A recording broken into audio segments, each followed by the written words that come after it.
حیات الصحابه یو واقع را نقل کړې ده. یو پیره د غرمې ټیم دی او د عربو سخته ګرمي ده. د غرمې ټیم دی. حضرت عمر فاروق رضی الله تعالی عنه راووتو، په لاره کې کېناستو او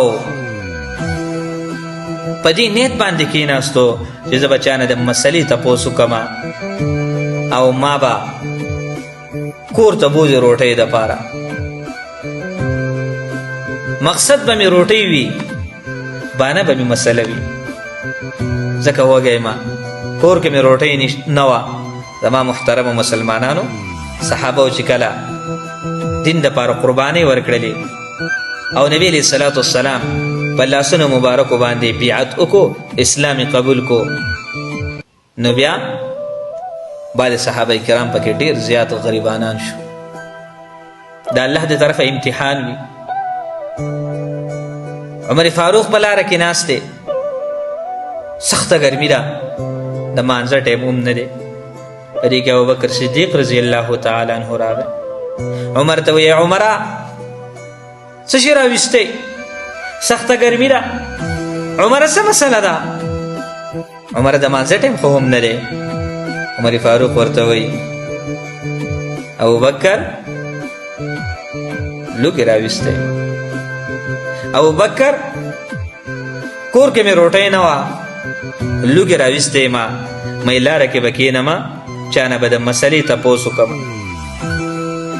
او خلک به مې چې کوم دی نو کور ته بوځي روټۍ له. ابوبکر صدیق ورته څه وایي؟ ای عمره زه هم لوګې راویستی یم، کور کې مې روټۍ نه وه. هغه ابوبکر چې ایمان یې نه دی راوړی په مکه مکرمه کې مالدارانو شخصیاتو کې چې کوم دی نو شمارو.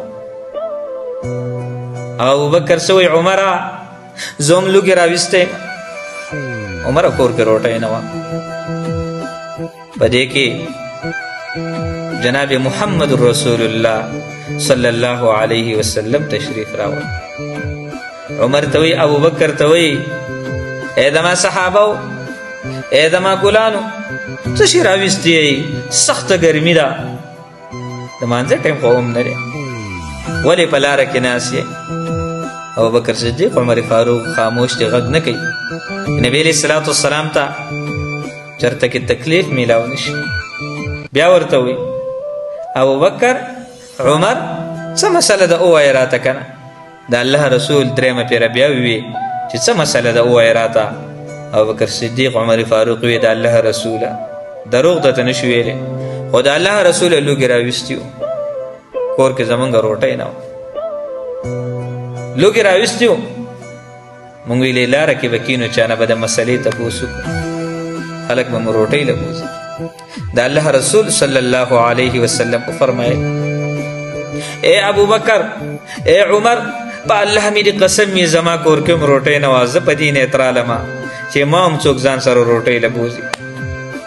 زما محترمو مسلمانانو، دین دپاره انبیا علیه الصلاة والسلام، صحابه کرامو دا تکلیفونه تیر کړي دي. یو پیره جناب محمد رسول الله صلی الله علیه وسلم جمعات کی تشریف فرما دی. صحابو ته درس ورکوي، درس کوي. محترم مسلمانانو، نبی علیہ الصلوۃ والسلام درس کوي. گیټ کې یو زنانه په پرده کې ولاړه ده. صحابه وی د الله رسوله یو زنانه راغلی د گیټ کې ولاړه ده. الله رسول صلی الله علیه وسلم سبق پڑھاو کو، سبق ختم کو، د قرآن درس وکړو. نبی علیہ الصلوۃ والسلام درس نه فارغ شو، لاړ گیټ طرف ته. رسول الله چې وکتل، فاطمة الزهراء رضی الله تعالی عنها د نبی علیہ الصلوۃ والسلام لختی جگر ولاړه ده. نبی علیہ الصلوۃ والسلام ته فرمایل ای زما بچی ولې راغلی؟ څه مسله ده؟ د الله رسوله، د الله پیغمبره، زما بابا جانا زما خاون حضرت علی رضی الله تعالی عنه 2 ورځې متواتر مسلسل بازار ته ووتو او د مزدورانو په لینډ کې ودرېدو. مزدوري ورته میلاو نه شوله. ای د الله رسوله، ای زما بابا جانا، ای د الله خوږ پیغمبره، نن علی رضی الله تعالی عنه ته مزدوري میلاو شوې وه.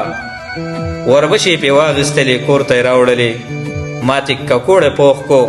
د الله رسول صلی الله علیه وسلم کله چې درستخان وغوړېدو نو مونږ درستخان ته کېناستو. ما ووی چې زما بابا جان هغه کور کې روټۍ نه وي، هغه هم خپله زندګي فقر و فاقه کې تیروي، په لوږه کې تیروي.